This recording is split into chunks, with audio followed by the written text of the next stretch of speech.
I was asked to give this week's reflection, and it was really difficult for me. It was probably because I was overthinking it. When I started thinking about honor and what it meant to me, I started by thinking about the people that I served with overseas, the number of years I spent in Iraq, the people who served before me, the people who will serve after me. And then I thought about my overall military family and how I honor them. I started thinking about my ancestors and my children.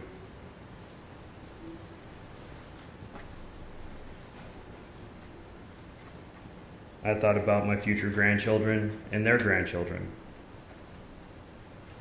I debated if the life I'm choosing to live would honor my grandparents and their grandparents. Then I thought about how I honor the divine in nature. Going out into the woods and finding strength and spiritual connection with the divine as I hike. Finally, I thought about how I honor my communities.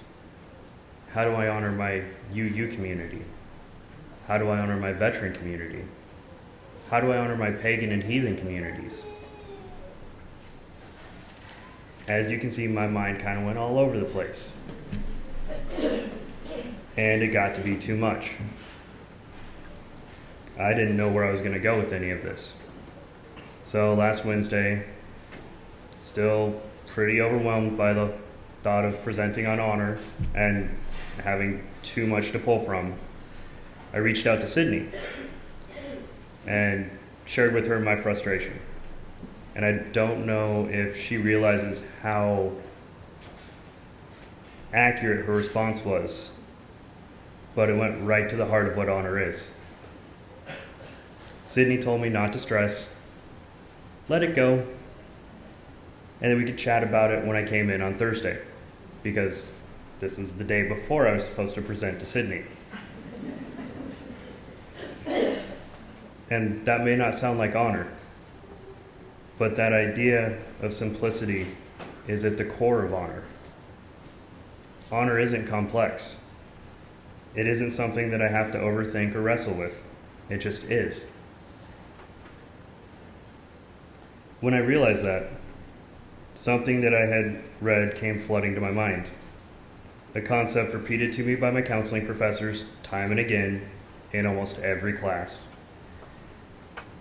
A concept that I was now making, or that was making itself known to me in my morning meditations. One that was so simple, but so easily missed or forgotten. Honor is simple. It's the act of being present with the person you are with, be it a community, nature, your children, or an individual. Not waiting for a chance to respond to what is said, just listening. The sacred text that brought this to mind for me comes from one of the Elder Edda, which is a larger body of Scandinavian and Icelandic sacred scriptures. Specifically, the Havamal, stanza 44, which reads, "Know, if you have a friend whom you fully trust, and from whom you receive good, you should blend your mind with theirs and exchange gifts, and go to see them often." That is honor. The exchanging of ideas and goodwill, sharing of gifts, including your time, and being there and present with whomever you interact. There is nothing in this stanza that limits who can receive honor, and we all have the opportunity, and as UU members, I would say the obligation, to acknowledge the worth of every person by showing them the honor they deserve when we interact with them. Thank you.